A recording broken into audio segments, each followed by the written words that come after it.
हाँ जी दोस्तों, स्वागत करते हैं ਤੁਹਾਡਾ ਸਾਡੇ YouTube channel land of dreams ਦੇ ਉੱਪਰ। ਤਾਂ ਦੋਸਤੋ ਅਸੀਂ ਨੇ ਸਟਾਰਟ ਕੀਤਾ ਹੋਇਆ ਸੀ ਐਂਡੋਕਰਾਈਨ ਸਿਸਟਮ। ਤਾਂ ਐਂਡੋਕਰਾਈਨ ਸਿਸਟਮ ਦੇ ਵਿੱਚ ਹੁਣ ਤੱਕ ਅਸੀਂ ਨੇ ਪੜ੍ਹਿਆ ਸੀਗਾ ਕਿ ਐਂਡੋਕਰਾਈਨ ਐਂਡ ਐਕਸੋਕਰਾਈਨ ਸਿਸਟਮ ਕੀ ਹੈ, ਤੇ ਹੁਣ ਤੱਕ ਅਸੀਂ ਨੇ ਪੜ੍ਹਿਆ ਸੀਗਾ ਕਿ ਇਹ ਜਿਹੜੇ ਐਂਡੋਕਰਾਈਨ ਜਾਂ ਐਕਸੋਕਰਾਈਨ ਸਿਸਟਮ ਨੇ ਕੀ ਇਹ ਸੀਕ੍ਰੀਟ ਕਰਦੇ ਨੇ ਹਾਰਮੋਨ ਔਰ ਐਂਜ਼ਾਈਮਸ। ਤੇ ਉਸ ਤੋਂ ਬਾਅਦ ਆਪਾਂ ਨੇ ਪੜ੍ਹਿਆ ਸੀ ਕਿ ਨੰਬਰ ਆਫ ਗਲੈਂਡਸ ਕਿਹੜੀਆਂ ਗਲੈਂਡਸ ਸਾਡੇ ਸਰੀਰ ਦੇ ਵਿੱਚ ਪਾਈਆਂ ਜਾਂਦੀਆਂ ਨੇ। ਫਿਰ ਅਸੀਂ ਪੜ੍ਹਨਾ ਸ਼ੁਰੂ ਕੀਤਾ ਸੀਗਾ ਕਿ ਇਹ ਕਿਹੜੀਆਂ ਗਲੈਂਡ ਕਿਹੜੇ ਹਾਰਮੋਨ ਸੀਕ੍ਰੀਟ ਕਰਦੀਆਂ ਨੇ। ਤਾਂ ਅਸੀਂ ਨੇ ਕਾਫੀ ਸਾਰੀਆਂ ਗਲੈਂਡਸ ਸੀ ਜਿਹੜੀਆਂ ਉਹ ਕਵਰ ਕਰ ਲਈਆਂ ਸੀ। ਸਿਰਫ ਦੋ ਗਲੈਂਡਸ ਨੇ ਜਿਹੜੀਆਂ ਸਾਡੀਆਂ ਬਾਕੀ ਸੀਗੀਆਂ, ਇੱਕ ਹੈਗੀ ਆ ਪੈਨਕ੍ਰੀਆਸ ਤੇ ਦੂਸਰੀ ਸਾਡੀ ਹੈਗੀ ਸੀਗੀ ਗੋਨੈਡ ਗਲੈਂਡਸ, ਜਿਹਨਾਂ ਨੂੰ ਅਸੀਂ ਸੈਕਸ ਗਲੈਂਡ ਵੀ ਕਹਿ ਦਿੰਦੇ ਹਾਂ। ਤਾਂ ਅੱਜ ਅਸੀਂ ਇਹਨਾਂ ਦੋਨੋਂ ਗਲੈਂਡਸ ਨੂੰ ਕਵਰ ਕਰਾਂਗੇ। ਪਹਿਲੀ ਵੀਡੀਓ ਦੇ ਵਿੱਚ ਅਸੀਂ ਕਵਰ ਕਰਾਂਗੇ ਜਿਹੜੀ ਸਾਡੀ ਪੈਨਕ੍ਰੀਆਸ ਹੈ। ਤਾਂ ਅਸੀਂ ਨੇ ਸਟਾਰਟਿੰਗ ਦੇ ਵਿੱਚ ਗੱਲ ਕੀਤੀ ਸੀ ਜੀ ਕਿ ਸਾਡਾ ਜਿਹੜੀ ਬੋਡੀ ਦੇ ਵਿੱਚ ਗਲੈਂਡਸ ਨੇ ਉਹ ਐਂਡੋਕਰਾਈਨ ਐਂਡ ਐਕਸੋਕਰਾਈਨ ਦੋਨੋਂ ਕੰਮ ਕਰਦੀਆਂ ਨੇ। ਐਂਡੋਕਰਾਈਨ ਮਤਲਬ ਕੀ ਹੈ ਕਿ ਡਕਟਲੈਸ ਗਲੈਂਡ ਕਹਿ ਦਿੰਦੇ ਆ, ਜਿਨ੍ਹਾਂ ਦੇ ਕਿਸੇ ਤਰ੍ਹਾਂ ਦੀ ਕੋਈ ਪਾਈਪ ਨਹੀਂ ਲੱਗੀ ਹੁੰਦੀ। ਦੂਸਰੀਆਂ ਐਕਸੋਕਰਾਈਨ ਜਿਹੜੀਆਂ ਪਾਈਪ ਦੇ ਥਰੂ ਕਿਸੇ ਡਕਟ ਦੇ ਥਰੂ ਆਪਣਾ ਜਿਹੜਾ ਹਾਰਮੋਨਸ ਨੇ ਜਾਂ ਆਪਣਾ ਜਿਹੜਾ ਐਂਜ਼ਾਈਮਸ ਨੇ, ਜਿਹੜੇ ਰਸ ਨੇ, ਉਹ ਆਪਣੇ ਟਾਰਗੇਟ ਏਰੀਆ ਤੱਕ ਪਹੁੰਚਾਉਂਦੇ ਨੇ। ਤਾਂ ਸਾਡੇ ਸਰੀਰ ਦੇ ਵਿੱਚ ਇੱਕੋ ਇੱਕ ਇਹੋ ਜਿਹਾ ਅੰਗ ਪਾਇਆ ਜਾਂਦਾ, ਇੱਕ ਇਹੋ ਜਿਹੀ ਗ੍ਰੰਥੀ ਪਾਈ ਜਾਂਦੀ ਹੈ ਜਿਹੜੀ ਦੋਨੋਂ ਕੰਮ ਕਰਦੀ ਹੈ, ਜਿਹੜੀ ਐਂਡੋਕਰਾਈਨ ਦਾ ਕੰਮ ਵੀ ਕਰਦੀ ਹੈ ਐਸ ਵੈਲ ਐਸ ਜਿਹੜੀ ਐਕਸੋਕਰਾਈਨ ਦਾ ਕੰਮ ਵੀ ਕਰਦੀ ਹੈ। ਤਾਂ ਉਸ ਗ੍ਰੰਥੀ ਦਾ ਨਾਮ ਹੈਗਾ ਜੀ ਪੈਨਕ੍ਰੀਆਸ। ਅਸੀਂ ਜਿਹੜੀ ਅੱਜ ਗਲੈਂਡ ਦੇ ਬਾਰੇ ਪੜ੍ਹਨਾ ਉਹਦਾ ਨਾਮ ਕੀ ਹੈ? ਪੈਨਕ੍ਰੀਆਸ। ਤਾਂ ਪੈਨਕ੍ਰੀਆਸ ਸਾਡੇ ਸਰੀਰ ਦੀ ਇੱਕੋ ਇੱਕ ਇਹੋ ਜਿਹੀ ਗ੍ਰੰਥੀ ਹੈਗੀ ਹੈ ਜਿਹੜੀ ਐਂਡੋਕਰਾਈਨ ਯਾਨੀ ਕਿ ਡਕਟਲੈਸ ਪਾਈਪ ਰਹਿਤ ਵੀ ਹੈ, as well as duct gland ਵੀ ਹੈ, ਐਕਸੋਕਰਾਈਨ ਗਲੈਂਡ ਵੀ ਹੈ।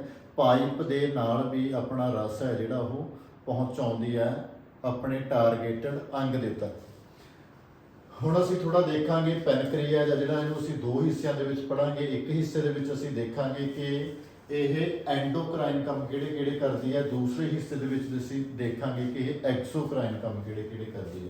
ਤਾਂ ਪਹਿਲੀ ਜਿਹੜੀ ਚੀਜ਼ ਅਸੀਂ ਨੇ ਪੜ੍ਹਨੀ ਹੈ ਜੀ ਉਹ ਪੜਾਂਗੇ ਅਸੀਂ ਪੈਨਕ੍ਰੀਆਸ ਦਾ ਐਜ਼ ਏ ਐਂਡੋਕਰਾਈਨ ਗਲੈਂਡ ਕੀ ਕੰਮ ਹੈਗਾ। ਤਾਂ ਸਭ ਤੋਂ ਪਹਿਲਾਂ ਇੱਕ ਚੀਜ਼ ਅਸੀਂ ਦੇਖ ਲਈਏ ਜੀ, ਜਿਹੜੀ ਪੈਨਕ੍ਰੀਆਸ ਹੈ ਇਹਦਾ ਜਿਹੜਾ ਐਂਡੋਕਰਾਈਨ ਕੰਮ ਹੈਗਾ ਉਹ ਹੈਗਾ ਹਾਰਮੋਨ ਰਿਲੀਜ਼ ਕਰਨਾ, ਰਸ ਪੈਦਾ ਕਰਦੀ ਹੈ, ਜਿਹਨੂੰ ਅਸੀਂ ਅੰਗਰੇਜ਼ੀ ਦੇ ਵਿੱਚ ਹਾਰਮੋਨ ਕਹਿੰਦੇ ਹਾਂ।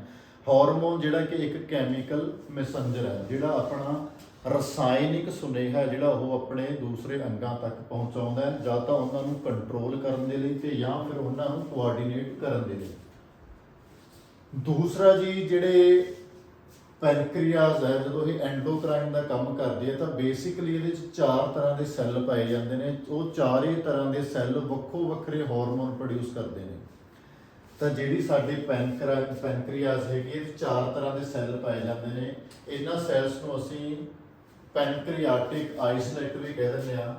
ਪੈਨਕ੍ਰੀਆਟਿਕ ਆਈਸਲੈਟ, ਪੈਨਕ੍ਰੀਆਸ ਤੋਂ ਵਰਡ ਬਣ ਗਿਆ ਪੈਨਕ੍ਰੀਆਟਿਕ ਆਈਸਲੈਟ। ਤੇ ਜਾਂ ਫਿਰ ਇਹਨਾਂ ਨੂੰ ਕਹਿ ਦਿੰਦੇ ਆ ਆਈਸਲੈਟ ਆਫ ਲੈਂਗਰਹੈਂਸ, ਤੇ ਜਾਂ ਫਿਰ ਦੂਸਰਾ ਨਾਮ ਇਹਨਾਂ ਦਾ ਹੈਗਾ ਆਈਸਲੈਟ ਆਫ ਲੈਂਗਰਹੈਂਸ। ਤਾਂ ਇੱਕ ਤਾਂ ਇਹ ਆ ਗਿਆ ਕਿ ਜਿਹੜੇ ਇਹ ਚਾਰ ਸਾਡੇ ਕੋਲੇ ਸੈੱਲ ਹੈਗੇ ਨੇ ਇਹਨਾਂ ਨੂੰ ਅਸੀਂ ਕੀ ਕਹਿੰਦੇ ਆ? ਆਈਸਲੈਟ ਬੋਲਦੇ ਆ, ਜਾਂ ਤਾਂ ਪੈਨਕ੍ਰੀਆਟਿਕ ਕਹਿ ਦਿੰਦੇ ਆ ਤੇ ਜਾਂ ਫਿਰ ਲੈਂਗਰਹੈਂਸ ਕਹਿ ਦਿੰਦੇ ਆ। ਹੁਣ ਇਹ ਚਾਰ ਜਿਹੜੇ ਸਾਡੇ ਕੋਲ ਚਾਰ ਇਹ ਸੈੱਲ ਹੈਗੇ ਨੇ, ਇਹਨਾਂ ਦੇ ਵੱਖੋ ਵੱਖਰੇ ਨਾਮ ਹੈਗੇ ਨੇ। ਸਭ ਤੋਂ ਪਹਿਲਾ ਜਿਹੜਾ ਸੈੱਲ ਹੈਗਾ ਇਹਨੂੰ ਅਸੀਂ ਬੋਲ ਦਿੰਦੇ ਆ ਅਲਫਾ ਸੈੱਲ। ਸਿੰਪਲ ਅਸੀਂ ਇਹਨੂੰ A ਲਿਖ ਦਿੰਦੇ ਆ, ਇਹਨੂੰ ਅਸੀਂ ਕੀ ਬੋਲਦੇ ਆ? Alpha cell. ਉਸ ਤੋਂ ਬਾਅਦ ਸਾਡੇ ਕੋਲ ਜਿਹੜਾ ਅਲਫਾ ਸੈੱਲ ਤੋਂ ਬਾਅਦ ਆਉਂਦਾ ਉਹ ਸਾਡੇ ਕੋਲ ਆਉਂਦਾ ਜੀ ਬੀਟਾ ਸੈੱਲ। ਅਲਫਾ ਸੈੱਲ ਉਸ ਤੋਂ ਬਾਅਦ ਸਾਡੇ ਕੋਲ ਆਉਂਦਾ ਬੀਟਾ ਸੈੱਲ। ਤਾਂ B4 ਸਾਡੇ ਕੋਲ ਆ ਜਾਂਦਾ ਬੀਟਾ। ਨੈਕਸਟ ਸੈੱਲ ਜਿਹੜੇ ਸਾਡੇ ਕੋਲ ਆਉਂਦੇ ਨੇ ਜੀ ਆਉਂਦੇ ਨੇ ਡੈਲਟਾ ਸੈੱਲ, ਤੇ ਉਸ ਤੋਂ ਬਾਅਦ ਸਾਡੇ ਕੋਲ ਆਉਂਦਾ F ਸੈੱਲ, ਜਾਂ ਜਿਹਨੂੰ ਅਸੀਂ ਡਬਲ P ਸੈੱਲ ਵੀ ਬੋਲ ਦਿੰਦੇ ਆ। ਤਾਂ ਇਹ ਚਾਰ ਤਰ੍ਹਾਂ ਦੇ ਸੈੱਲ ਨੇ ਜਿਹੜੇ ਉਹ ਪਾਏ ਜਾਂਦੇ ਨੇ ਪੈਨਕ੍ਰੀਆਸ ਦੇ ਵਿੱਚ, ਤੇ ਚਾਰਾਂ ਦਾ ਕੰਮ ਹੈ ਜਿਹੜਾ ਸਾਡੀ ਬੋਡੀ ਦੇ ਵਿੱਚ ਉਹ ਵੱਖੋ ਵੱਖਰਾ ਹੈ। ਅਲਫਾ, ਬੀਟਾ, ਡੈਲਟਾ ਇਹ ਜਿਹੜੇ ਵਰਡ ਹੈਗੇ ਨੇ ਬੇਸਿਕਲੀ ਗ੍ਰੀਕ ਦੇ ਵਰਡ ਹੈਗੇ ਨੇ, ਉਹਨਾਂ ਦੇ ਉੱਪਰੋਂ ਜਿਹੜੇ ਇਹ ਵਰਡ ਨੇ ਲਏ ਗਏ ਨੇ। ਅਲਫਾ, ਬੀਟਾ ਐਂਡ ਡੈਲਟਾ ਤੇ ਲਾਸਟ ਹੈਗੇ ਨੇ F ਸੈੱਲ। ਚਾਰ ਤਰ੍ਹਾਂ ਦੇ ਇਹ पहले अल्फा हो गए, सैकेंड साडे कोल बीटा हो गए, थर्ड साडे कोल डेल्टा हो गए, ते फोर्थ साडे कोल एफ सैल हो गए, जिन्हों असी डबल पी सैल भी कह दिंदे आ। पी फॉर पॉली और पी फॉर पेप्टाइड बाद दे विच पढ़ांगे। तो हुण असी देखांगे कि जिहड़े चारों सैल ने साडे कोल, ये चारों सैल किस किस तरह के हार्मोन साडी बॉडी दे विच रिलीज़ करते हैं, तो बेसिकली उन्हों का साडे विच काम की हैगा। ਹੁਣ सब तो पहला ਅਸੀਂ देखते हैं जी अल्फा सैल ने, ਜਿਹੜੇ अल्फा सैल ਸਾਡੇ ਚ ਜਿਹੜਾ ਹਾਰਮੋਨ ਪ੍ਰੋਡਿਊਸ ਕਰਦੇ ਨੇ ਉਹਨੂੰ ਅਸੀਂ ਬੋਲਦੇ ਆ ਗਲੂਕਾਗੋਨ। ਜਿਹੜੇ ਅਸੀਂ ਸਾਡੇ ਅਲਫਾ ਸੈਲਸ ਹੈਗੇ ਨੇ ਸਾਡੀ ਪੈਨਕ੍ਰੀਆਸ ਦੇ ਵਿੱਚ, ਸਾਡੀ ਪੈਨਕ੍ਰੀਆਸ ਦੇ ਅਲਫਾ ਸੈਲ ਜਿਹੜਾ ਹਾਰਮੋਨ ਰਿਲੀਜ਼ ਕਰਦੇ ਨੇ ਉਹਨੂੰ ਅਸੀਂ ਕਹਿੰਦੇ ਆ ਗਲੂਕਾਗੋਨ। ਤੇ ਗਲੂਕਾਗੋਨ ਦਾ ਮੁੱਖ ਕੰਮ ਕੀ ਹੈ ਜੀ? ਗਲੂਕਾਗੋਨ ਦਾ ਮੁੱਖ ਕੰਮ ਹੈਗਾ ਸਾਡੇ ਸਰੀਰ ਦੇ ਵਿੱਚ ਬਲੱਡ ਗਲੂਕੋਜ਼ ਦਾ ਲੈਵਲ ਵਧਾਉਣਾ। ਗਲੂਕਾਗੋਨ ਦਾ ਮੁੱਖ ਕੰਮ ਕੀ ਹੈ? ਸਾਡੇ ਬਲੱਡ ਦੇ ਵਿੱਚ ਸ਼ੂਗਰ ਦੀ ਮਾਤਰਾ ਤੇ ਜਾਂ ਫਿਰ ਗਲੂਕੋਜ਼ ਦੀ ਮਾਤਰਾ ਨੂੰ ਵਧਾਉਣਾ। ਹੁਣ ਗਲੂਕੋਜ਼ ਦੀ ਮਾਤਰਾ ਨੂੰ ਵਧਾਉਣ ਦੇ ਵਾਸਤੇ ਅਲਫਾ ਸੈਲ ਕੀ ਕਰਦੇ ਨੇ? ਗਲੂਕਾਗੋਨ ਨੂੰ ਰਿਲੀਜ਼ ਕਰਦੇ ਨੇ। ਤੇ ਗਲੂਕਾਗੋਨ ਮੁੱਖ ਕੰਮ ਕੀ ਕਰਦਾ ਹੈ? ਤੁਸੀਂ ਪੜ੍ਹਿਆ ਹੋਊਗਾ ਕਿ ਜਦੋਂ ਅਸੀਂ ਗਲੂਕੋਜ਼ ਜ਼ਿਆਦਾ ਮਾਤਰਾ ਦੇ ਵਿੱਚ ਲੈਂਦੇ ਹਾਂ ਤਾਂ ਜਿੰਨੀ ਗਲੂਕੋਜ਼ ਦੀ ਸਾਡੇ ਸਰੀਰ ਨੂੰ ਲੋੜ ਹੈਗੀ ਹੈ ਉਹਦੀ ਵਰਤੋਂ ਕਰ ਲੈਂਦਾ, ਤੇ ਜਿਹੜਾ ਅਸੀਂ ਲੋੜ ਤੋਂ ਵੱਧ ਗਲੂਕੋਜ਼ ਲਿਆ ਉਹ ਸਾਡੇ ਸਰੀਰ ਦੇ ਵਿੱਚ ਸਟੋਰ ਹੋ ਜਾਂਦਾ। ਤਾਂ ਜਿਹੜਾ ਸਾਡੇ ਸਰੀਰ ਦੇ ਵਿੱਚ ਸਟੋਰ ਹੋਇਆ ਹੁੰਦਾ ਉਹਨੂੰ ਅਸੀਂ ਬੋਲਦੇ ਹਾਂ ਜੀ ਗਲਾਈਕੋਜਨ। ਜਿਹੜਾ ਸਾਡੇ ਸਰੀਰ ਦੇ ਵਿੱਚ ਗਲੂਕੋਜ਼ ਸਟੋਰ ਹੋਇਆ ਹੁੰਦਾ ਉਹਨੂੰ ਬੋਲਦੇ ਹਾਂ ਅਸੀਂ ਗਲਾਈਕੋਜਨ। ਹੁਣ ਜੇਕਰ ਬਿਨਾਂ ਕੁਝ ਖਾਦੇ ਪੀਤੇ ਅਸੀਂ ਨੇ ਆਪਣਾ ਬਲੱਡ ਸ਼ੂਗਰ ਲੈਵਲ ਹੈ ਜਿਹੜਾ ਉਹ ਹਾਈ ਕਰਨਾ, ਤਾਂ ਸਾਡੇ ਕੋਲ ਜਿਹੜੇ ਗਲਾਈਕੋਜਨ ਦੇ ਭੰਡਾਰ ਨੇ ਸਾਨੂੰ ਉਹਨਾਂ ਨੂੰ ਵਰਤਣਾ ਪਊਗਾ। ਤਾਂ ਗਲੂਕਾਗੋਨ ਕੀ ਕਰਦਾ? ਜਿਹੜੇ ਗਲਾਈਕੋਜਨ ਦੇ ਭੰਡਾਰ ਹੁੰਦੇ ਨੇ ਸਾਡੇ ਸਰੀਰ ਦੇ ਵਿੱਚ ਉਹਨਾਂ ਨੂੰ ਵਾਪਸ ਕਾਹਦੇ 'ਚ ਕਨਵਰਟ ਕਰ ਦਿੰਦਾ ਹੈ? ਗਲੂਕੋਜ਼ ਦੇ ਵਿੱਚ। ਪਹਿਲਾਂ ਕੀ ਸੀਗਾ? ਸਾਡੇ ਕੋਲੇ ਗਲੂਕੋਜ਼ ਦੀ ਮਾਤਰਾ ਜਦੋਂ ਜ਼ਿਆਦਾ ਸੀਗੀ ਉਦੋਂ ਅਸੀਂ ਗਲੂਕੋਜ਼ ਨੂੰ ਕਾਹਦੇ ਰੂਪ 'ਚ ਸਾਂਭ ਕੇ ਰੱਖ ਲਿਆ ਸੀ? ਗਲਾਈਕੋਜਨ ਦੇ ਰੂਪ 'ਚ। ਵਾਪਸ ਜਦੋਂ ਸਾਨੂੰ ਗਲੂਕੋਜ਼ ਦੀ ਲੋੜ ਪਈ ਤਾਂ ਅਸੀਂ ਉਸੇ ਗਲਾਈਕੋਜਨ ਤੋਂ ਦੁਬਾਰੇ ਫਿਰ ਕੀ ਤਿਆਰ ਕਰ ਲਿਆ? ਗਲੂਕੋਜ਼ ਤਿਆਰ ਕਰ ਲਿਆ। ਤੇ ਇਸ ਪ੍ਰੋਸੈਸ ਨੂੰ ਅਸੀਂ ਮੈਂ ਤੁਹਾਨੂੰ ਕੱਲ ਵੀ ਦੱਸਿਆ ਸੀਗਾ ਕਿ ਜਦੋਂ ਕੋਈ ਚੀਜ਼ ਟੁੱਟਦੀ ਹੈ, ਗਲਾਈਕੋਜਨ ਟੁੱਟ ਕੇ ਕੀ ਬਣ ਗਿਆ? ਗਲੂਕੋਜ਼ ਬਣ ਗਿਆ, ਉਹਨੂੰ ਅਸੀਂ ਬੋਲਦੇ ਹਾਂ ਲਾਈਸਿਸ। ਤਾਂ ਇਹਨੂੰ ਅਸੀਂ ਪੂਰਾ ਨਾਮ ਕੱਲ ਪੜ੍ਹਿਆ ਸੀਗਾ ਗਲਾਈਕੋਜੀਨੋਲਾਈਸਿਸ। ਗਲਾਈਕੋਜੀਨੋਲਾਈਸਿਸ ਬੋਲਦੇ ਹਾਂ ਜਦੋਂ ਗਲਾਈਕੋਜਨ ਤੋਂ ਗਲੂਕੋਜ਼ ਬਣਦਾ। ਹੁਣ ਗਲੂਕਾਗੋਨ ਦਾ ਮੁੱਖ ਕੰਮ ਕੀ ਹੈ? ਗਲੂਕਾਗੋਨ ਦਾ ਮੁੱਖ ਕੰਮ ਹੈਗਾ ਸਾਡੇ ਸਰੀਰ ਦੇ ਵਿੱਚ ਤੇ ਜਾਂ ਫਿਰ ਸਾਡੇ ਬਲੱਡ ਦੇ ਵਿੱਚ ਗਲੂਕੋਜ਼ ਦੀ ਮਾਤਰਾ ਨੂੰ ਵਧਾਉਣਾ। ਤੇ ਸਾਡੇ ਜਿਹੜੇ ਅਲਫਾ ਸੈਲ ਨੇ ਜਾਂ ਜਿਹੜੀ ਸਾਡੀ ਪੈਨਕ੍ਰੀਆਸ ਹੈ ਇਹ ਟੋਟਲ ਜਿਹੜੇ ਹਾਰਮੋਨ ਪੈਦਾ ਕਰਦੀ ਹੈ ਉਹਦਾ 20% ਹਿੱਸਾ ਜਿਹੜਾ ਉਹ ਕੌਣ ਪੂਰਾ ਕਰਦਾ ਜੀ? Alpha cell. ਜਾਣੀ ਕਿ ਗਲੂਕਾਗੋਨ ਹੈ ਜਿਹੜਾ 20% ਪੈਦਾ ਹੁੰਦਾ। ਜੇਕਰ ਅਸੀਂ ਟੋਟਲ ਜਿੰਨਾ ਵੀ ਹਾਰਮੋਨ ਪੈਦਾ ਕਰਦੀ ਹੈ ਪੈਨਕ੍ਰੀਆਸ ਉਹਦੇ ਹਿਸਾਬ ਦੇ ਨਾਲ ਦੇਖੀਏ ਤਾਂ ਪਹਿਲੇ ਸੈੱਲ ਹੈਗੇ ਨੇ ਅਲਫਾ ਸੈੱਲ। ਅਲਫਾ ਸੈੱਲ ਦਾ ਮੁੱਖ ਕੰਮ ਕੀ ਹੈਗਾ? ਗਲੂਕਾਗੋਨ ਨਾਮ ਦਾ ਹਾਰਮੋਨ ਪੈਦਾ ਕਰਨਾ।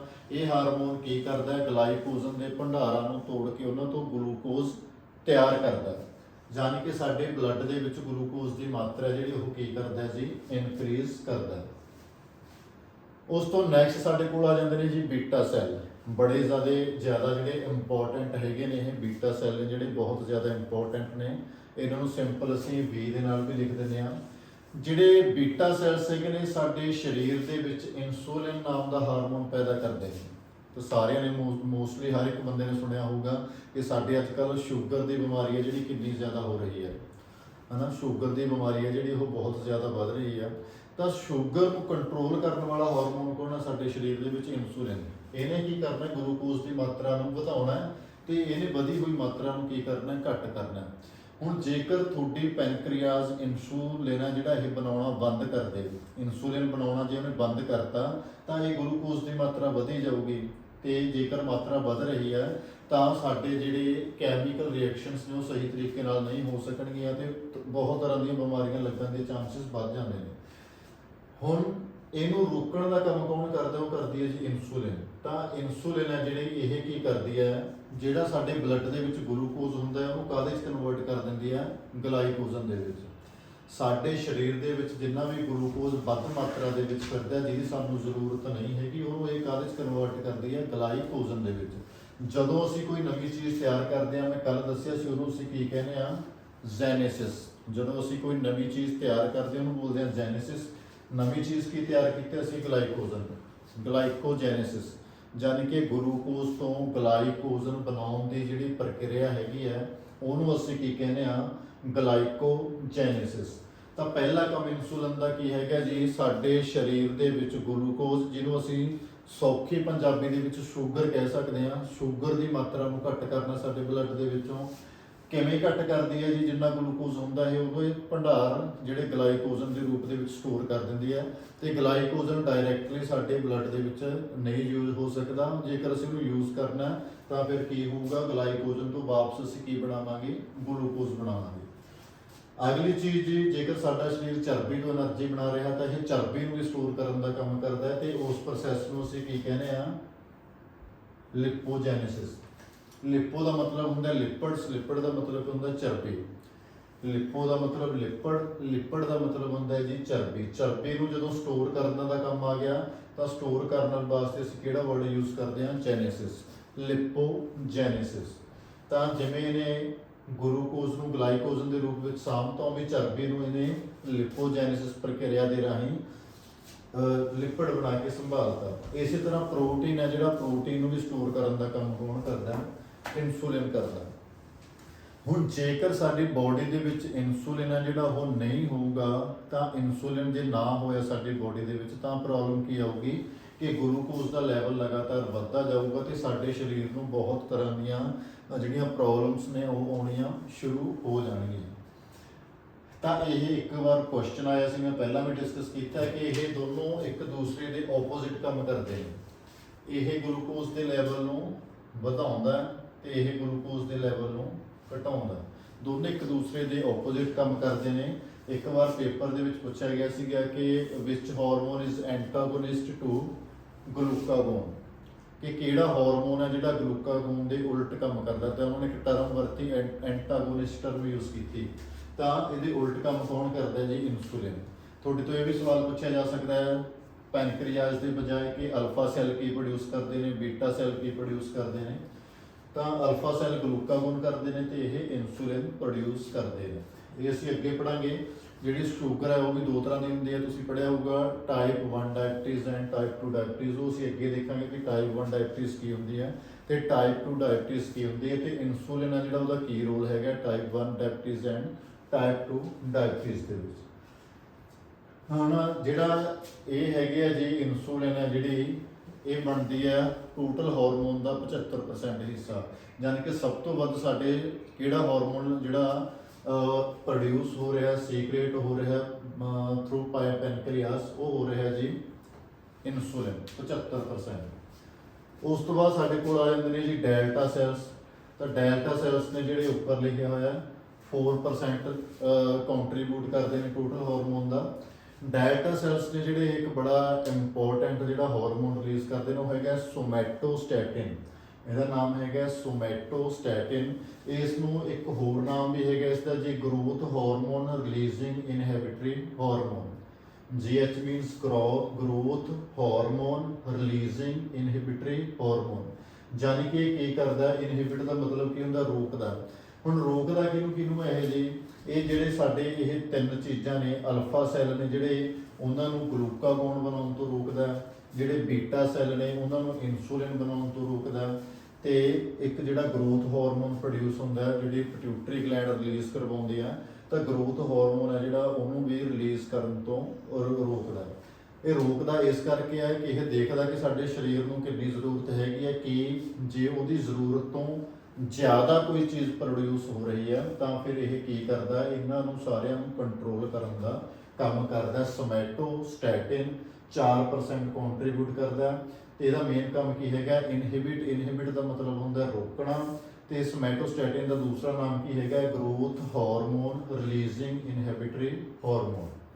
ਤਾਂ ਇਹ ਹੋ ਗਿਆ ਜੀ ਤੀਸਰਾ। ਚੌਥਾ ਸਾਡੇ ਕੋਲ ਆਉਂਦੇ ਨੇ ਜੀ ਐਫ ਸੈਲਸ। ਐਫ ਸੈਲ ਨੂੰ ਜਿਹੜਾ ਪੀਪੀ ਸੈਲਸ ਦੇ ਨਾਮ ਨਾਲ ਵੀ ਜਾਣਿਆ ਜਾਂਦਾ ਹੈ, ਅਸੀਂ ਪੀਪੀ ਸੈਲ ਵੀ ਕਹਿ ਦਿੰਦੇ ਹਾਂ। ਪੀ ਮੀਨਸ ਪੋਲੀ ਐਂਡ ਪੈਪਟਾਈਡ, ਪੋਲੀਪੈਪਟਾਈਡ, ਪੈਨਕ੍ਰੀਆਟਿਕ ਪੋਲੀਪੈਪਟਾਈਡ ਬੋਲ ਦਿੱਤਾ ਜਾਂਦਾ ਹੈ।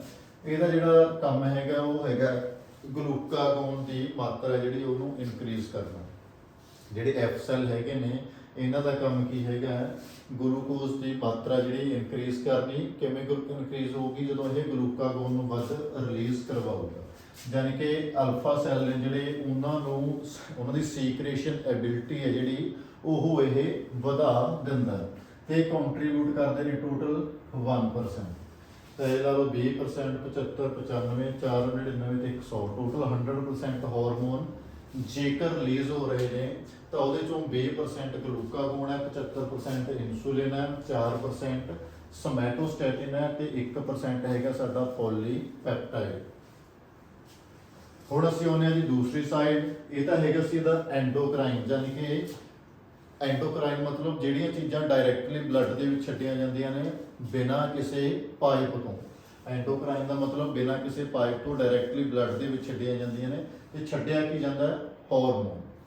ਦੂਸਰੇ ਪਾਸੇ ਹੁਣ ਆਉਣੇ ਆ ਜੀ ਅਸੀਂ ਐਕਸੋਕਰਾਈਨ। ਐਕਸੋਕਰਾਈਨ ਦਾ ਮਤਲਬ ਕੀ ਹੈ, ਇਹਨੂੰ ਅਸੀਂ ਬੋਲਦੇ ਹਾਂ ਜੀ ਡਕਟ ਗਲੈਂਡ। ਇਹ ਵੀ ਇਧਰ ਆਪਾਂ ਲਿਖ ਲਈਏ। ਐਂਡੋਕਰਾਈਨ ਦਾ ਮਤਲਬ ਹੁੰਦਾ ਹੈ ਡਕਟਲੈਸ, ਯਾਨੀ ਕਿ ਪਾਈਪ ਰਹਿਤ।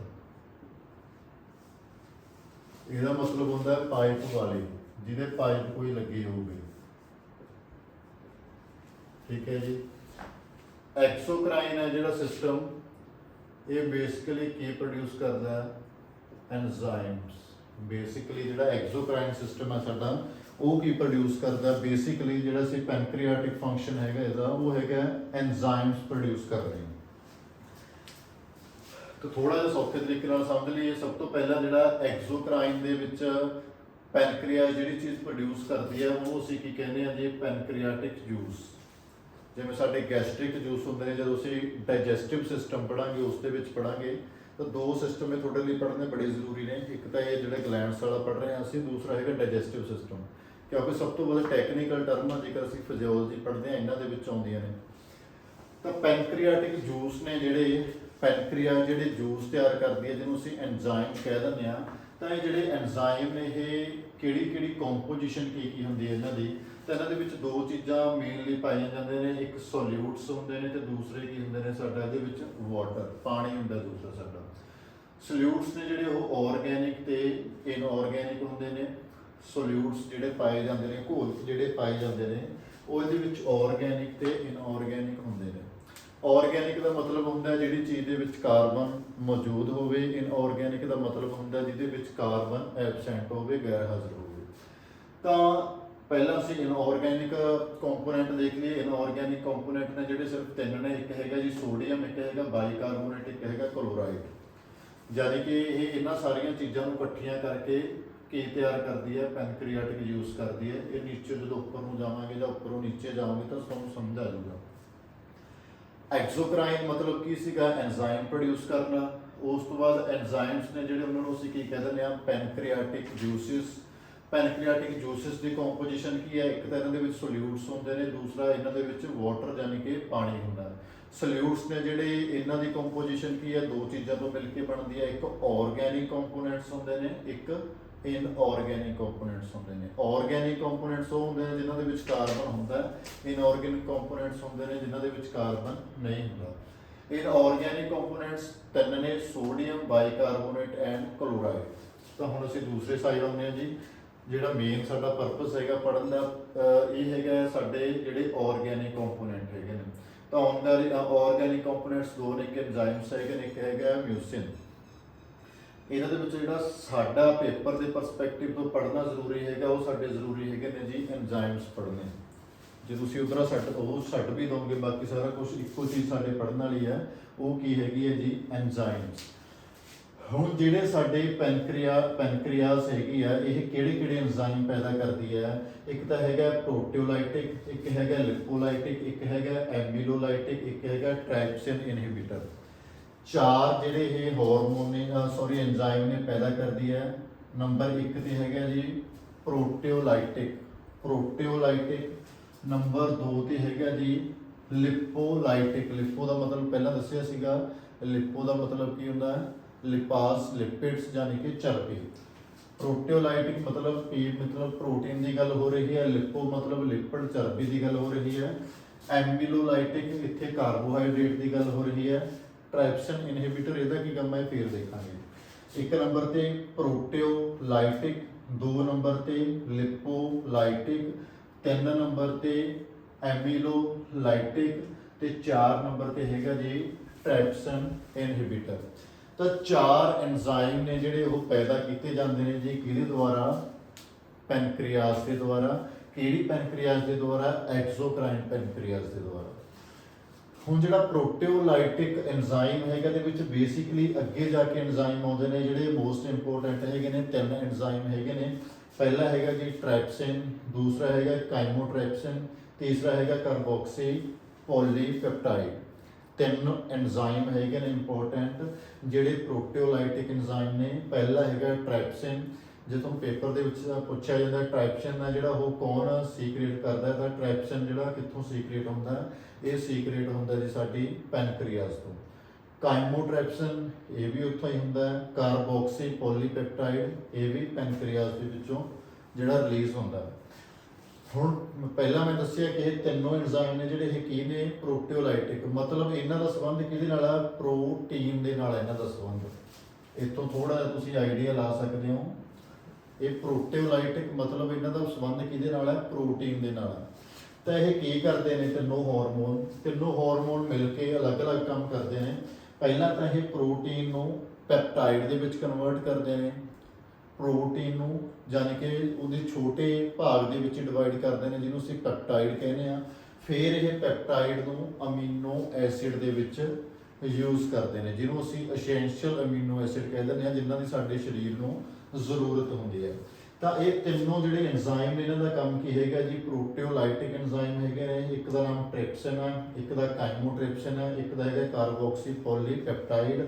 ਇਹਨਾਂ ਨੂੰ ਪਹਿਲਾ ਕੰਮ ਹੈਗਾ ਪ੍ਰੋਟੀਨ ਨੂੰ ਪੈਪਟਾਈਡਸ ਕਨਵਰਟ ਕਰਨਾ, ਦੈਨ ਪੈਪਟਾਈਡ ਨੂੰ ਅਮੀਨੋ ਐਸਿਡ ਦੇ ਵਿੱਚ ਕਨਵਰਟ ਕਰਨਾ, ਤੇ ਪ੍ਰੋਟੀਨ ਦੀ ਜਿਹੜੀ ਯੂਜ਼ੇਬਲ ਫਾਰਮ ਹੈਗੀ ਹੈ ਜਿਹੜੇ ਰੂਪ ਦੇ ਵਿੱਚ ਸਾਡਾ ਸਰੀਰ ਪ੍ਰੋਟੀਨ ਲੈਂਦਾ ਉਹ ਕਿਹੜੇ ਰੂਪ ਚ ਲੈਂਦਾ ਜੀ? ਅਮੀਨੋ ਐਸਿਡ ਦੇ ਰੂਪ ਦੇ ਵਿੱਚ ਲੈਂਦਾ। ਤਾਂ ਪ੍ਰੋਟੀਓਲਾਈਟਿਕ ਐਂਜ਼ਾਈਮ ਦਾ ਮੁੱਖ ਕੰਮ ਕੀ ਹੈਗਾ ਜੀ? ਪ੍ਰੋਟੀਨ ਨੂੰ ਵਰਤੋਂਯੋਗ ਫਾਰਮ ਦੇ ਵਿੱਚ ਲੈ ਕੇ ਆਉਣਾ। ਦੂਸਰੇ ਆ ਗਏ ਜੀ ਸਾਡੇ ਕੋਲ ਲਿਪੋਲਾਈਟਿਕ। ਲਿਪੋ ਸ਼ਬਦ ਪਹਿਲੇ ਤੁਹਾਨੂੰ ਦੱਸਤਾ। ਲਿਪੋ ਦਾ ਮਤਲਬ ਕੀ ਹੁੰਦਾ? ਲਿਪਿਡ। ਲਿਪੋ ਦਾ ਮਤਲਬ ਕੀ ਹੁੰਦਾ ਜੀ? ਲਿਪੋ ਦਾ ਮਤਲਬ ਕੀ ਹੈ? ਲਿਪਿਡ। ਲਿਪਿਡ ਦਾ ਮਤਲਬ ਕੀ ਹੈ ਜੀ? ਚਰਬੀ। ਤਾਂ ਜਿਹੜੇ ਲਿਪੋਲਾਈਟਿਕ ਐਂਜ਼ਾਈਮ ਹੈਗੇ ਨੇ, ਤਾਂ ਲਿਪੋਲਾਈਟਿਕ ਐਂਜ਼ਾਈਮ ਨੇ ਜਿਹੜੇ ਇਹ ਕਿਹਨੂੰ ਬ੍ਰੇਕ ਡਾਊਨ ਕਰਦੇ ਨੇ? ਇਹ ਬ੍ਰੇਕ ਡਾਊਨ ਕਰਦੇ ਨੇ ਜੀ ਫੈਟ ਦਾ, ਚਰਬੀ ਦਾ। ਇਹ ਚਰਬੀ ਨੂੰ ਤੋੜਦੇ ਨੇ ਤਾਂ ਕਿ ਚਰਬੀ ਹੈ ਜਿਹੜੀ ਚਰਬੀ ਮੈਂ ਤੁਹਾਨੂੰ ਕੱਲ ਦੱਸਿਆ ਸੀ ਕਿਹੜੇ ਕਿਹੜੇ ਰੂਪਾਂ 'ਚ ਟੁੱਟਦੀ ਹੈ। ਜਿਹੜੇ ਸਾਡੇ ਲਿਪਿਡਸ ਹੁੰਦੇ ਨੇ ਉਹਨਾਂ ਤੋਂ ਅਸੀਂ ਕੀ ਬਣਾ ਸਕਦੇ ਹਾਂ? ਗਲਾਈਸੀਰੋਲ ਬਣਾ ਸਕਦੇ ਹਾਂ ਇੱਕ ਤਾਂ,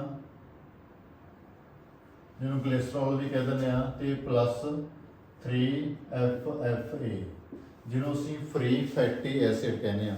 ਤਾਂ ਜਦੋਂ ਅਸੀਂ ਨੇ ਫੈਟ ਹੈ ਜਿਹੜੀ ਉਹ ਵਰਤਣੀ ਹੈ, ਤਾਂ ਫੈਟ ਵਰਤਣ ਦੇ ਲਈ ਜਿਹੜੀ ਫੈਟ ਹੁੰਦੀ ਹੈ ਉਹਨੂੰ 2 ਹਿੱਸਿਆਂ ਦੇ ਵਿੱਚ ਸਾਡੇ ਸਰੀਰ ਦੇ ਵਿੱਚ ਤੋੜਿਆ ਜਾਂਦਾ ਹੈ, glycerol and free fatty acid. 3 free fatty acid ਬਣਦੇ ਨੇ। ਤੇ ਕੰਮ ਕੌਣ ਕਰਦਾ ਹੈ ਜੀ? ਜਿਹੜੇ ਲਿਪੋਲਾਈਟਿਕ ਐਂਜ਼ਾਈਮ ਹੈਗੇ ਨੇ। ਲਿਪੋਲਾਈਟਿਕ ਐਂਜ਼ਾਈਮਾਂ ਨੂੰ ਕੌਣ ਪ੍ਰੋਡਿਊਸ ਕਰਦਾ ਹੈ? ਉਹ ਕਰਦੀ ਹੈ ਸਾਡੀ ਪੈਨਕ੍ਰੀਆਸ।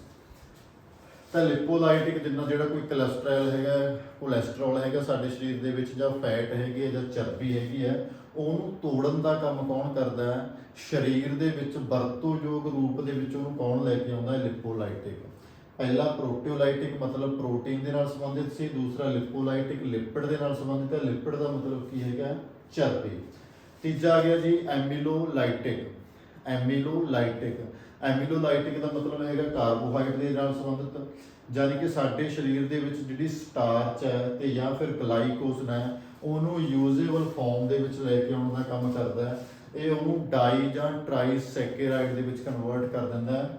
ਜਿਹੜਾ ਇਹ ਵੀ ਯਾਦ ਰੱਖਿਓ ਕਿ ਐਮੀਲੋਲਾਈਟਿਕ ਜਿਹੜੇ ਐਂਜ਼ਾਈਮਸ ਹੈਗੇ ਨੇ ਸਾਡੇ ਮੂੰਹ ਦੇ ਵਿੱਚ ਵੀ ਸਲਾਈਵਰੀ ਗਲੈਂਡਸ ਨੇ ਜਿਹੜੀਆਂ ਉਹ ਵੀ ਪ੍ਰੋਡਿਊਸ ਕਰਦੇ ਨੇ ਐਮੀਲਾਈਜ਼, ਜਿਹਨੂੰ ਅਸੀਂ ਪਟਾਈਲਨ ਵੀ ਕਹਿ ਦਿੰਦੇ ਹਾਂ।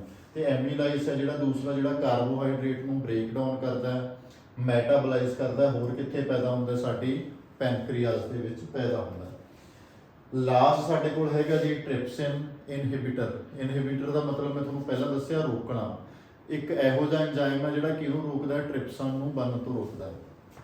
ਹੁਣ ਜੇਕਰ ਸਾਡੇ ਪੈਨਕ੍ਰੀਆਸ ਦੇ ਵਿੱਚ ਟ੍ਰਿਪਸਨ ਦੀ ਮਾਤਰਾ ਬਹੁਤ ਜ਼ਿਆਦਾ ਵੱਧ ਗਈ, ਤਾਂ ਉਹਨੇ ਟ੍ਰਿਪਸਨ, ਕਿਉਂਕਿ ਟ੍ਰਿਪਸਨ ਵੀ ਪ੍ਰੋਟੀਨ ਦੀ ਬਣੀ ਹੋਈ ਹੈ, ਤੇ ਇਹਨਾਂ ਦਾ ਕੰਮ ਕੀ ਹੈਗਾ, ਸਾਰਿਆਂ ਦਾ ਜਿਹੜੇ ਪ੍ਰੋਟੀਓਲਾਈਟਿਕ ਐਂਜ਼ਾਈਮ ਹੈਗੇ ਨੇ, ਇਹਨਾਂ ਸਾਰਿਆਂ ਦਾ ਕੰਮ ਹੈਗਾ ਪ੍ਰੋਟੀਨ ਨੂੰ ਪੈਪਟਾਈਡਸ ਕਨਵਰਟ ਕਰਨਾ, ਦੈਨ ਪੈਪਟਾਈਡ ਨੂੰ ਅਮੀਨੋ ਐਸਿਡਸ ਕਨਵਰਟ ਕਰਨਾ। ਹੁਣ ਜੇਕਰ ਟ੍ਰਿਪਸਨ ਦੀ ਮਾਤਰਾ ਜ਼ਿਆਦਾ ਹੋ ਗਈ ਤਾਂ ਹੋ ਸਕਦਾ ਜਿਹੜਾ ਟ੍ਰਿਪਸਨ ਹੈ ਉਹ ਜਿਹੜੀ ਪੈਨਕ੍ਰੀਆਸ ਹੈ ਇਹਨੂੰ ਵੀ ਡਾਈਜੈਸਟ ਕਰ ਜਾਵੇ, ਇਹਨੂੰ ਵੀ ਖਾ ਜਾਵੇ, ਜੇਕਰ ਇਹਦੀ ਮਾਤਰਾ ਐਂਜ਼ਾਈਮ ਦੀ ਜ਼ਿਆਦਾ ਵੱਧ ਗਈ, ਕਿਉਂਕਿ ਉਹ ਵੀ ਕਿਤੋਂ ਬਣਿਆ ਹੋਇਆ, ਪ੍ਰੋਟੀਨ ਤੋਂ ਬਣਿਆ ਹੋਇਆ। ਹੁਣ ਫਿਰ ਨਾਲ ਨਾਲ ਇਹਨਾਂ ਨੇ ਕੀ ਰੱਖਿਆ ਹੋਇਆ ਕਿ ਇਹਨਾਂ ਸਾਡਾ ਜਿਹੜਾ ਸਰੀਰ ਹੈ, ਤਾਂ ਕੁਦਰਤ ਹੈ ਜਿਹੜੀ, ਉਹਨੇ ਇੱਕ ਬੜਾ ਵੱਡਾ ਕ੍ਰਿਸ਼ਮਾ ਕੀਤਾ ਕਿ ਉਹਨੇ ਨਾਲ ਹੀ ਇੱਕ ਸਾਨੂੰ ਕਿਹੜਾ ਐਂਜ਼ਾਈਮ ਦੇਤਾ, ਟ੍ਰਿਪਸਨ ਇਨਹਿਬਿਟਰੀ ਐਂਜ਼ਾਈਮ ਦੇਤਾ। ਤਾਂ ਇੱਕ ਇਹੋ ਜਿਹਾ ਐਂਜ਼ਾਈਮ ਹੈ ਕਿ ਇਹਦੀ ਮਾਤਰਾ ਟ੍ਰਿਪਸਨ ਦੀ ਸਾਡੀ ਬੋਡੀ ਦੇ ਵਿੱਚ ਉਨੀ ਕੀ ਰਹਿਣ ਦਿੰਦਾ ਜਿੰਨੀ ਕੀ ਜ਼ਰੂਰਤ ਹੈਗੀ ਆ, ਕਿਉਂਕਿ ਜੇ ਜ਼ਿਆਦਾ ਮਾਤਰਾ ਪੈਨਕ੍ਰੀਆਸ ਦੇ ਵਿੱਚ ਵੱਧ ਗਈ ਉਸ ਦੀ, ਤਾਂ ਕੀ ਹੋਊਗਾ, ਪੈਨਕ੍ਰੀਆਸ ਖੁਦ ਡਾਈਜੈਸਟ ਹੋਣਾ ਸ਼ੁਰੂ ਹੋ ਜਾਊਗੀ। ਅਗਲੀ ਚੀਜ਼ ਹੈਗੀ ਹੈ ਜੀ, ਜਿਹੜੀ ਇਹ ਪੈਨਕ੍ਰੀਆਸ ਦਾ ਜਿਹੜਾ ਇਹ ਐਕਸੋਕ੍ਰਾਈਨ ਰੂਪ ਹੈਗਾ, ਇਹ ਸਾਡੀ ਛੋਟੀ ਅੰਤੜੀ ਦੇ ਨਾਲ ਜੁੜਿਆ ਹੁੰਦਾ ਹੈ। ਇਹ ਸਾਡੀ ਛੋਟੀ ਅੰਤੜੀ ਦੇ ਨਾਲ ਜੁੜਿਆ ਹੁੰਦਾ ਹੈ। ਸਾਡੀ ਛੋਟੀ ਅੰਤੜੀ ਹੈ ਜਿਹੜੀ, ਉਹਦੇ ਬੇਸਿਕਲੀ ਇਹ ਕਿਹੜੇ ਭਾਗ ਨਾਲ ਜੁੜਿਆ ਹੁੰਦਾ ਹੈ, ਜਿਹਨੂੰ ਅਸੀਂ ਡਿਊਡੀਨਮ ਕਹਿੰਦੇ ਹਾਂ। ਡਿਊਡੀਨਮ ਭਾਗ ਦੇ ਵਿੱਚ ਪੈਨਕ੍ਰੀਆਸ ਹੈ ਜਿਹੜੀ ਸਾਡੀ, ਉਹਦਾ ਮੂੰਹ ਖੁੱਲਦਾ ਹੈ, ਤਾਂ ਉਹਦੇ 'ਚ ਪਾਈਪ ਦੇ ਰਾਹੀਂ ਇਹ ਸਾਰੇ ਜੂਸਿਸ ਨੇ ਜਿਹੜੇ ਉਹ ਪਾ ਦਿੱਤੇ ਜਾਂਦੇ ਨੇ, ਤਾਂ ਜਿਹੜਾ ਖਾਣਾ ਪਚਿਆ ਹੋਇਆ ਖਾਣਾ ਹੈ ਜਿਹੜਾ, ਉਹ ਫਿਰ ਪਚਿਆ ਹੋਇਆ ਖਾਣਾ ਕਿਹਦੇ ਤੱਕ ਪਹੁੰਚਦਾ, ਸਾਡੀ ਸਟਮਕ ਦੇ ਤੋਂ ਬਾਅਦ ਸਾਡੀ ਛੋਟੀ ਅੰਤੜੀ ਦੇ ਕੋਲ। ਤੇ ਜਿਵੇਂ ਛੋਟੀ ਅੰਤੜੀ ਦੇ ਕੋਲ ਆਉਂਦਾ, ਫਿਰ ਇਹ ਐਂਜ਼ਾਈਮਸ ਨੇ ਜਿਹੜੇ ਸੀਕ੍ਰੇਟ ਹੋਣੇ ਸ਼ੁਰੂ ਹੋ ਜਾਂਦੇ ਨੇ। ਇਹਨਾਂ ਦੀਆਂ ਬੇਸਿਕਲੀ 3 ਸਟੇਜਸ ਹੁੰਦੀਆਂ ਨੇ। ਪਹਿਲੀ ਸਟੇਜ ਹੈ ਜਿਹੜੀ ਹੁੰਦੀ ਹੈ ਸਿਫੈਲਿਕ ਸਟੇਜ, ਦੂਸਰੀ ਹੁੰਦੀ ਹੈ ਗੈਸਟ੍ਰਿਕ,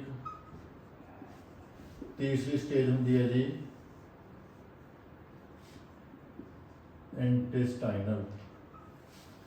ਤਾਂ ਬੇਸਿਕਲੀ ਇਹ 3 ਸਟੇਜਸ ਹੁੰਦੀਆਂ ਨੇ। ਇਹ ਹੈਗੀ ਹੈ ਸਾਡੀ ਫਰਸਟ ਸਟੇਜ, ਹੈਗੀ ਹੈ ਸਾਡੀ ਸੈਕਿੰਡ, ਤੇ ਇਹ ਹੈਗੀ ਹੈ ਸਾਡੀ ਥਰਡ ਸਟੇਜ।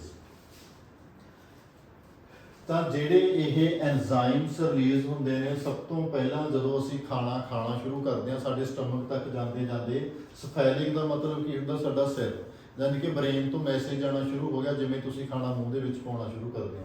ਫਿਰ ਜਦੋਂ ਗੈਸਟ੍ਰਿਕ ਮਤਲਬ ਤੁਹਾਡੇ ਸਟਮਕ ਦੇ ਵਿੱਚ ਪਹੁੰਚਦਾ ਹੈ, ਤਾਂ ਹੋਰ ਐਕਟੀਵੇਟ ਹੋ ਜਾਂਦੇ ਨੇ ਐਂਜ਼ਾਈਮਸ, ਤੇ ਜਦੋਂ ਇੰਟੈਸਟਾਈਨ ਦੇ ਵਿੱਚ ਪਹੁੰਚਦਾ, ਫਿਰ ਐਂਜ਼ਾਈਮਸ ਨੇ ਜਿਹੜੇ ਹੋਰ ਜ਼ਿਆਦਾ ਐਕਟੀਵੇਟ ਹੋ ਜਾਂਦੇ ਨੇ। ਤਾਂ 3 ਸਟੇਜਾਂ ਦੇ ਵਿੱਚ ਡਾਈਜੈਸ਼ਨ ਜਿਹੜੀ ਹੁੰਦੀ ਹੈ, ਸਿਫੈਲਿਕ, ਗੈਸਟ੍ਰਿਕ ਐਂਡ ਇੰਟੈਸਟੀਨਲ, ਜਿਹਨੂੰ ਇੰਟੈਸਟਾਈਨ ਵਰਡ ਤੋਂ ਵਰਡ ਬਣਿਆ ਇਹ। ਤੇ ਚਲੋ ਇਹ ਹੈਗਾ ਸੀ ਸਾਡਾ ਅੱਜ ਦਾ ਲੈਕਚਰ। ਇੱਕ ਵਾਰ ਜਲਦੀ ਨਾਲ ਅਸੀਂ ਇਹਨੂੰ ਰਿਵਾਈਜ਼ ਕਰ ਲੈਂਦੇ ਹਾਂ। ਸਾਡੇ ਪੈਨਕ੍ਰੀਆਸ ਸਾਡੇ ਸਰੀਰ ਦੇ ਵਿੱਚ ਇੱਕੋ ਇੱਕ ਇਹੋ ਜਿਹਾ ਅੰਗ ਹੈਗਾ। ਪੈਨਕ੍ਰੀਆਸ ਸਾਡੇ ਸਰੀਰ ਦੇ ਵਿੱਚ ਇੱਕੋ ਇੱਕ ਇਹੋ ਜਿਹੀ ਗਲੈਂਡ ਹੈਗੀ ਹੈ ਜਿਹੜੀ ਕਿ ਐਂਡੋਕਰਾਈਨ ਦਾ ਕੰਮ ਵੀ ਕਰਦੀ ਹੈ ਤੇ ਐਕਸੋਕਰਾਈਨ ਦਾ ਕੰਮ ਵੀ ਕਰਦੀ ਹੈ। ਜੇਕਰ ਅਸੀਂ ਇਹਦਾ ਐਂਡੋਕਰਾਈਨ ਵਰਕ ਦੇਖਦੇ ਹਾਂ, ਤਾਂ ਐਂਡੋਕਰਾਈਨ ਦੇ ਵਿੱਚ ਇਹ ਹਾਰਮੋਨ ਰਿਲੀਜ਼ ਕਰਦੀ ਹੈ। ਇਹਨੂੰ ਅਸੀਂ ਸੈਲਸ ਹੁੰਦੇ ਨੂੰ ਅਸੀਂ ਪੈਨਕ੍ਰੀਆਟਿਕ ਆਈਸਲੈਟ ਕਹਿ ਦਿੰਦੇ ਹਾਂ, ਤਾਂ ਜਾਂ ਫਿਰ ਆਈਸਲੈਟ ਆਫ ਲੈਂਗਰਹੈਂਸਨ ਕਹਿ ਦਿੰਦੇ ਹਾਂ। ਤਾਂ ਜਿਹੜੇ ਇਹ ਆਈਸਲੈਟ ਹੈਗੇ ਨੇ, ਬੇਸਿਕਲੀ 4 ਤਰ੍ਹਾਂ ਦੇ ਸੈੱਲ ਹੁੰਦੇ ਨੇ। ਪਹਿਲੇ ਹੁੰਦੇ ਨੇ ਅਲਫਾ, ਦੂਸਰੇ ਹੁੰਦੇ ਨੇ ਬੀਟਾ, ਤੀਸਰੇ ਹੁੰਦੇ ਨੇ ਡੈਲਟਾ, ਤੇ ਚੌਥੇ ਹੁੰਦੇ ਨੇ ਐਫ ਸੈਲਸ।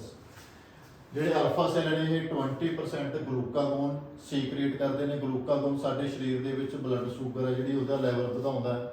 ਬੀਟਾ ਸੈਲਸ ਨੇ ਜਿਹੜੇ ਇਨਸੂਲਿਨ ਨੂੰ ਪ੍ਰੋਡਿਊਸ ਕਰਦੇ ਨੇ, ਜਿਹੜਾ ਸਾਡੇ ਸਰੀਰ ਦੇ ਵਿੱਚ ਬਲੱਡ ਸ਼ੂਗਰ ਨੂੰ ਘਟਾਉਂਦਾ ਹੈ, ਗਲੂਕੋਜ਼ ਦੀ ਮਾਤਰਾ ਨੂੰ ਘਟਾਉਂਦਾ ਹੈ। ਇਹ ਵਧਾਉਂਦਾ ਕਿਵੇਂ ਹੈ, ਜਿਹੜਾ ਗਲੂਕਾਗੋਨ ਗਲੂਕਾਗੋਨ ਵਧਾਉਣ ਦੇ ਲਈ, ਸ਼ੂਗਰ ਨੂੰ ਵਧਾਉਣ ਦੇ ਲਈ ਕੀ ਕਰਦਾ ਹੈ, ਗਲਾਈਕੋਜਨ ਦੇ ਭੰਡਾਰਾਂ ਨੂੰ ਵਰਤ ਕੇ ਗਲੂਕੋਜ਼ ਦੇ ਵਿੱਚ ਕਨਵਰਟ ਕਰ ਦਿੰਦਾ ਹੈ, ਜਿਹੜੀ ਪ੍ਰੋਸੈਸ ਨੂੰ ਅਸੀਂ ਕਹਿ ਦਿੰਦੇ ਹਾਂ ਗਲਾਈਕੋਜੈਨੋਲਾਈਸਿਸ। ਤੇ ਇਹਦੇ ਉਲਟ ਇਨਸੂਲਿਨ ਆ ਜਿਹੜਾ ਇਹਦੇ ਉਲਟ ਕੰਮ ਕਰਦਾ, ਉਹ ਗਲੂਕੋਜ਼ ਨੂੰ ਗਲਾਈਕੋਜਨ 'ਚ ਕਨਵਰਟ ਕਰਦਾ। ਇਸ ਪ੍ਰੋਸੈਸ ਨੂੰ ਅਸੀਂ ਕੀ ਕਹਿ ਦਿੰਦੇ ਹਾਂ, ਗਲਾਈਕੋਜੈਨੇਸਿਸ। ਦੂਸਰਾ ਚਰਬੀ ਨੂੰ ਸਟੋਰ ਕਰਦਾ, ਜਿਹਨੂੰ ਅਸੀਂ ਕਹਿ ਦਿੰਦੇ ਹਾਂ ਲਿਪੋਜੈਨੇਸਿਸ। ਤੀਸਰਾ ਇਹ ਪ੍ਰੋਟੀਨ ਨੂੰ ਵੀ ਸਟੋਰ ਕਰਦਾ। ਨੈਕਸਟ ਸਾਡੇ ਕੋਲ ਆ ਜਾਂਦੇ ਨੇ ਜੀ delta cell. Delta cell produce ਕਰਦੇ ਨੇ ਸਮੈਟੋਸਟੈਟਿਨ। ਸਮੈਟੋਸਟੈਟਿਨ ਦਾ ਦੂਸਰਾ ਨਾਮ ਹੈਗਾ GHRIH। GHRH ਦੀ ਫੁੱਲ ਫਾਰਮ ਹੈਗੀ ਹੈ ਜੀ growth hormone releasing inhibitory hormone. ਇਨਹਿਬਿਟ ਦਾ ਮਤਲਬ ਹੁੰਦਾ ਰੋਕਣਾ। ਤਾਂ ਇਹ ਜਿਹੜੇ ਸੋਮੈਟੋਸਟੈਟਿਨ ਹਾਰਮੋਨ ਹੈਗਾ, ਇਹ ਸਾਡੇ ਜਿਹੜੇ ਇਹ ਪਹਿਲੇ ਦੋ ਸੈੱਲ ਸੀਗੇ, ਇਹ ਜੇਕਰ ਜ਼ਿਆਦਾ ਕੰਮ ਕਰਨ ਲੱਗੇ ਹਨ ਤਾਂ ਦੋਨਾਂ ਨੂੰ ਇਹ ਰੋਕਣ ਦਾ ਕੰਮ ਕਰਦਾ ਹੈ, ਪਲੱਸ ਗਰੋਥ ਹਾਰਮੋਨ ਦੀ ਮਾਤਰਾ ਜਿਹੜੀ ਉਹਨੂੰ ਬੈਲੈਂਸ ਦੇ ਵਿੱਚ ਰੱਖਣ ਦਾ ਕੰਮ ਕਰਦਾ। ਚੌਥੇ ਸਾਡੇ ਕੋਲ ਹੈਗੇ ਨੇ ਜੀ ਐਫ ਸੈੱਲ, ਜਿਹਨੂੰ ਅਸੀਂ ਪੀਪੀ ਸੈੱਲ ਵੀ ਕਹਿੰਦੇ ਨੇ। PP means polypeptide. ਇਹ ਕੀ ਕਰਦੇ ਨੇ, ਜਿਹੜੇ ਗਲੂਕਾਗੋਨ ਹੁੰਦੇ ਨੇ ਇਸ ਦੀ ਮਾਤਰਾ ਜਿਹੜੀ ਵਧਾਉਣ 'ਚ ਹੈਲਪ ਕਰਦੇ ਨੇ। ਅਲਫਾ ਸੈੱਲ 20% ਕੰਟਰੀਬਿਊਟ ਕਰਦੇ ਨੇ।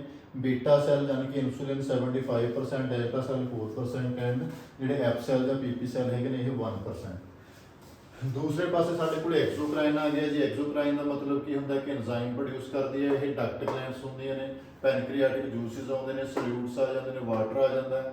ਸੋਲਿਊਟਸ ਨੇ ਜਿਹੜੇ ਦੋ ਭਾਗਾਂ 'ਚ ਵੰਡੇ ਜਾਂਦੇ ਨੇ, ਆਰਗੈਨਿਕ ਐਂਡ ਇਨਆਰਗੈਨਿਕ। ਆਰਗੈਨਿਕ ਦਾ ਮਤਲਬ ਹੁੰਦਾ ਕਾਰਬਨ ਹੈਗਾ, ਇਨਆਰਗੈਨਿਕ ਦਾ ਮਤਲਬ ਹੁੰਦਾ ਕਾਰਬਨ ਨਹੀਂ ਹੈਗਾ। ਆਰਗੈਨਿਕ ਦੇ ਵਿੱਚ ਬੇਸਿਕਲੀ ਜਿਹੜੀ ਚੀਜ਼ ਸਾਡੇ ਪੜ੍ਹਨ ਵਾਲੀ ਹੈਗੀ ਉਹ ਹੈਗੇ ਨੇ ਐਂਜ਼ਾਈਮਸ। ਇਨਆਰਗੈਨਿਕ ਦੇ ਵਿੱਚ ਤਿੰਨ ਚੀਜ਼ਾਂ ਨੇ, sodium bicarbonate and chloride. Enzymes ਨੇ ਜਿਹੜੇ ਹੁਣ ਸਾਡੇ, ਇਹ ਐਂਜ਼ਾਈਮਸ ਇੰਟੈਸਟਾਈਨ ਤੱਕ ਕਿਵੇਂ ਪਹੁੰਚਦੇ ਨੇ, ਜਿਹੜੀ ਪੈਨਕ੍ਰੀਆਸ ਸਾਡੀ ਹੁੰਦੀ ਹੈ ਉਹਦਾ ਮੂੰਹ ਖੁੱਲਦਾ ਸਿੱਧਾ ਜਾ ਕੇ ਸਾਡੀ ਆਂਤੜੀ ਦੇ ਵਿੱਚ, ਜਿਹਦਾ ਪਹਿਲਾ ਭਾਗ ਹੈਗਾ ਡਿਊਡੀਨਮ, ਜਿਹਨੂੰ ਅਸੀਂ ਡਿਊਡੀਨਮ ਕਹਿੰਦੇ ਹਾਂ। ਤਾਂ ਚਾਰ ਤਰ੍ਹਾਂ ਦੇ ਜਿਹੜੇ ਐਂਜ਼ਾਈਮ ਨੇ ਉਹ ਸੀਕ੍ਰੇਟ ਕੀਤੇ ਜਾਂਦੇ ਨੇ ਪੈਨਕ੍ਰੀਆਸ ਦੇ ਦੁਆਰਾ: ਪ੍ਰੋਟੀਓਲਾਈਟਿਕ, ਲਿਪੋਲਾਈਟਿਕ, ਐਮਿਲੋਲਾਈਟਿਕ ਐਂਡ ਟ੍ਰੈਪਸਿਨ ਇਨਹਿਬਿਟਰ। ਅੱਗੇ ਜੀ ਜਿਹੜੇ ਪ੍ਰੋਟੀਓਲਾਈਟਿਕ ਹੈਗੇ ਨੇ, ਇਹ ਹੈਗੇ ਨੇ ਜਿਹੜੇ ਪ੍ਰੋਟੀਨ ਨੂੰ ਮੈਟਾਬੋਲਾਈਜ਼ ਕਰਦੇ ਨੇ, ਪ੍ਰੋਟੀਨ ਨੂੰ ਵਰਤੋਯੋਗ ਰੂਪ ਦੇ ਵਿੱਚ ਲੈ ਕੇ ਆਉਂਦੇ ਨੇ। ਲਿਪੋਲਾਈਟਿਕ ਜਿਹੜੇ ਚਰਬੀ ਨੂੰ ਵਰਤੋਯੋਗ ਫਾਰਮ 'ਚ ਲੈ ਕੇ ਆਉਂਦੇ ਨੇ। ਐਮਿਲੋਲਾਈਟਿਕ ਜਿਹੜੇ ਕਾਰਬੋਹਾਈਡਰੇਟ ਜਾਂ ਗਲਾਈਕੋਜਨ ਜਾਂ ਗਲੂਕੋਜ਼ ਨੂੰ ਵਰਤੋਯੋਗ ਫਾਰਮ 'ਚ ਲੈ ਕੇ ਆਉਂਦੇ ਨੇ। ਟ੍ਰਾਈਪਸਿਨ ਇਨਹਿਬਿਟਰ। ਟ੍ਰਾਈਪਸਿਨ ਇਨਹਿਬਿਟਰ ਦਾ ਮਤਲਬ ਹੁੰਦਾ ਰੋਕਣਾ। ਜੇਕਰ ਟ੍ਰਿਪਸਿਨ ਦੀ ਮਾਤਰਾ ਜ਼ਿਆਦਾ ਵੱਧ ਜਾਵੇ ਤਾਂ ਉਹਨੂੰ ਰੋਕਣ ਦਾ ਕੰਮ ਕੌਣ ਕਰਦਾ ਜੀ? ਟ੍ਰਿਪਸਿਨ ਇਨਹਿਬਿਟਰ। ਹੁਣ ਪ੍ਰੋਟੀਓਲਾਈਟਿਕ ਨੇ ਜਿਹੜੇ ਤਿੰਨ ਐਂਜ਼ਾਈਮ ਹੈਗੇ ਨੇ, ਟ੍ਰਾਈਪਸਿਨ ਹੈਗਾ, ਪੈਮੋਟ੍ਰਾਈਪਸਿਨ ਹੈਗਾ ਤੇ ਕਾਰਬੋਕਸੀ ਪੋਲੀਪੈਪਟਾਈਡ ਹੈਗਾ। ਇਹਨਾਂ ਦਾ ਮੁੱਖ ਕੰਮ ਕੀ ਹੈ? ਪ੍ਰੋਟੀਨ ਨੂੰ ਪਹਿਲਾਂ ਪੈਪਟਾਈਡਸ ਕਨਵਰਟ ਕਰਨਾ, ਦੈਨ ਪੈਪਟਾਈਡ ਨੂੰ ਅਮੀਨੋ ਐਸਿਡ ਦੇ ਵਿੱਚ ਕਨਵਰਟ ਕਰਨਾ। ਲਿਪੋਲਾਈਟਿਕ ਦਾ ਮੁੱਖ ਕੰਮ ਕੀ ਹੈਗਾ ਜੀ? ਲਿਪਾਜ਼ ਇੱਕ ਐਂਜ਼ਾਈਮ ਹੁੰਦਾ ਲਿਪਾਜ਼, LIPAZ, ਲਿਪਾਜ਼ ਨੂੰ ਪ੍ਰੋਡਿਊਸ ਕਰਦਾ ਹੈ। ਤੇ ਫਿਰ ਲਿਪਾਜ਼ ਆ ਜਿਹੜਾ, ਉਹ ਜਿਹੜੀ ਫੈਟ ਦਾ ਕੋਲੇਸਟ੍ਰੋਲ ਹੁੰਦਾ ਉਸ ਨੂੰ ਮੈਟਾਬੋਲਾਈਜ਼ ਕਰਦਾ ਹੈ। ਐਮਿਲੋਲਾਈਟਿਕ ਆ ਜਿਹੜਾ, ਇਹ ਐਮੀਲੇਜ਼ ਜਿਹੜਾ ਐਂਜ਼ਾਈਮ ਹੈ ਉਹ ਪ੍ਰੋਡਿਊਸ ਕਰਦਾ, ਜਿਹੜੀ ਸਟਾਰਚ ਜਾਂ ਗਲਾਈਕੋਜਨ ਹੁੰਦੀ ਹੈ ਉਹਨੂੰ ਡਾਈ ਜਾਂ ਟ੍ਰਾਈਸੈਕਰਾਈਡ ਯਾਨੀ ਕਿ ਜਿਹੜਾ ਕਾਰਬੋਹਾਈਡਰੇਟ ਆ ਉਹਦੇ ਛੋਟੇ ਰੂਪ ਦੇ ਵਿੱਚ ਲੈ ਕੇ ਆਉਂਦਾ ਹੈ। ਟ੍ਰਾਈਪਸਿਨ ਇਨਹਿਬਿਟਰ, ਜੇਕਰ ਟ੍ਰਾਈਪਸਿਨ ਦੀ ਮਾਤਰਾ ਸਾਡੇ ਇਸ ਪੈਨਕ੍ਰੀਆਸ ਦੇ ਵਿੱਚ ਜ਼ਿਆਦਾ ਵੱਧ ਗਈ ਤਾਂ ਫਿਰ ਟ੍ਰਾਈਪਸਿਨ ਖੁਦ ਖਤਮ ਹੋਣਾ ਸ਼ੁਰੂ ਹੋ ਜਾਊਗੀ। ਜਿਹੜਾ ਇਹ ਜੂਸ ਹੈ ਉਹ ਟ੍ਰਿਪਸਿਨ ਨੂੰ ਖਾਣਾ ਸ਼ੁਰੂ ਕਰ ਦਊਗਾ। ਫਿਰ ਇਸ ਚੀਜ਼ ਨੂੰ ਰੋਕਣ ਦੇ ਵਾਸਤੇ ਕੌਣ ਆਉਂਦਾ ਹੈ? ਟ੍ਰਿਪਸਿਨ ਇਨਹਿਬਿਟਰ। ਤਾਂ ਜਿਹੜੇ ਇਹ ਸਾਰੇ ਐਂਜ਼ਾਈਮਸ ਨੇ ਇਹ ਕਿਹਦੇ ਦੁਆਰਾ ਛੱਡੇ ਜਾਂਦੇ ਨੇ ਜੀ? ਇਹ ਛੱਡੇ ਜਾਂਦੇ ਨੇ ਸਾਡੀ ਪੈਨਕ੍ਰੀਆਸ ਦੇ ਦੁਆਰਾ। ਤੇ ਫੰਕਸ਼ਨ ਕਿਹੜਾ? ਐਕਸੋਕਰਾਈਨ। ਤਾਂ ਇਹ ਸੀਗਾ ਸਾਡਾ ਅੱਜ ਦਾ ਲੈਕਚਰ ਜੀ। ਅਗਲੇ ਲੈਕਚਰ ਦੇ ਵਿੱਚ ਅਸੀਂ ਦੇਖਾਂਗੇ ਸਾਡੀਆਂ ਗੋਨੈਡ ਗਲੈਂਡਸ ਨੇ ਜਿਹੜੀ, ਉਹਨਾਂ ਦਾ ਕੀ ਕੰਮ ਹੈਗਾ। ਤਾਂ ਜਲਦੀ ਨਾਲ ਉਹ ਲੈਕਚਰ ਵੀ ਲੈ ਕੇ ਆਉਣੇ ਆ। ਉਦੋਂ ਤੱਕ ਲਈ ਧੰਨਵਾਦ।